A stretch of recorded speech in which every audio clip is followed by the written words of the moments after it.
Sawangen Cempening Allah. Panglimbang 5 menit dina Ngat Kliwon tanggal 18 Januari taun 2026 kapethik saka Injil Yohanes bab 1 ayat 29 tekan ayat 34.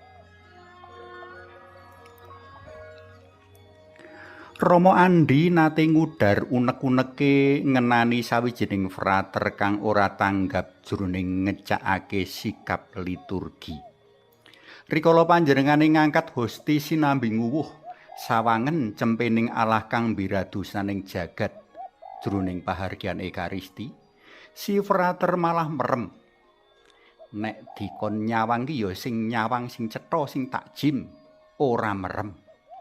Pituture marang si frater gemes. Santo Yohanes Pembaptis sing waosan dina iki uga nguwuhake ukara kang padha marang para muriti. Sawangen cempening Allah kang mbiradosaning jagat. Ukara iki bisa kapethil dadi loro, tembung sawangen sarta frase cempening Allah kang mbiradosaning jagat. Tembung sawangen ngemu karep supaya wong kang ing kene yaiku para murid Santo Yohanes supaya padha nyawang. Ana prakara wigati kang sinengker ing tembung nyawang mau. Para murid kajaluk nyetitekake marang sapa kang dituding. Dene tembung cempening Allah kang mbiradosaning jagat ndumuk marang Sri Yesus kang pindha sawijining cempe kurban pambiradosaning jagat ing prajanjian lawas. Mapakake diri minangka kurban pambiradosaning jagat. Kanggo mangerteni frase cempening Allah kang mbiradosaning jagat iki, prayoga kapirsani wecane Nabi Yesaya kang unine mengkini. Aku Gustimu wis nimbali kowe kanggo nyelametake manungsa. Aku wis nyekel tanganmu, aku wis nggontra kowe lan gawe kowe dadi prajanjen kanggo umat manungsa. Dadi padhang kanggo bangsa-bangsa, kanggo mbuka mripat kang wuta, kanggo ngluwari wong tawanan saka papan tahanan lan ngluwari wong saka kunjara kang peteng. Monggo sami kapirsani kitab Nabi Yesaya bab 42 ayat 6 tekan ayat 7. Nabi Yesaya uga mecakake mengkene, wong akeh padha njegreg weruh praenane. Wis ora ana gatrane manungsa lan polatane wis dudu polatane manungsa. Tanpa ana endah lan cayane sing narik mripat lan tanpa ana polatane sing bisa milut. Dadi cecamah ditinggal wong kabeh, manungsa sangsara kulina karo lara. Sanyatane ing kene iki sangsaraku sing disangga lan laraku sing diembrokake ing panjenengane.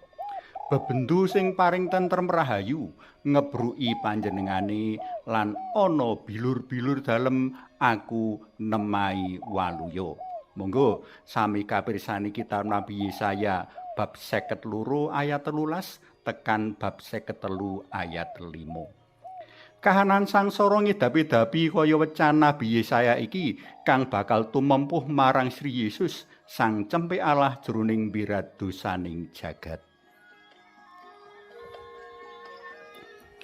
Para sutresna pelem kinasih sawangen cempening Allah panguwuhe Rama Pastur.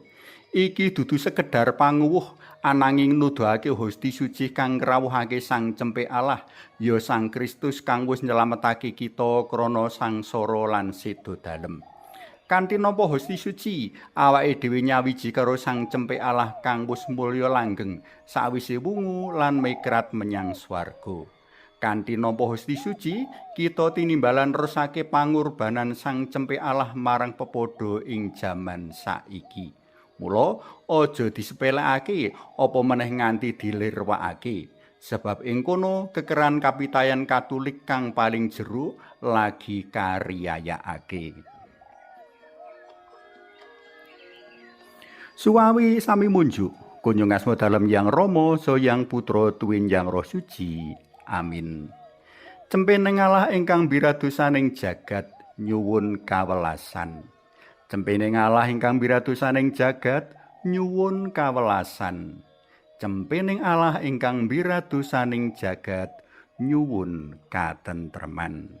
Amin. Kunjung asma dalem Yang Rama Sang Yang Putra tuwin Yang Roh Suci. Amin.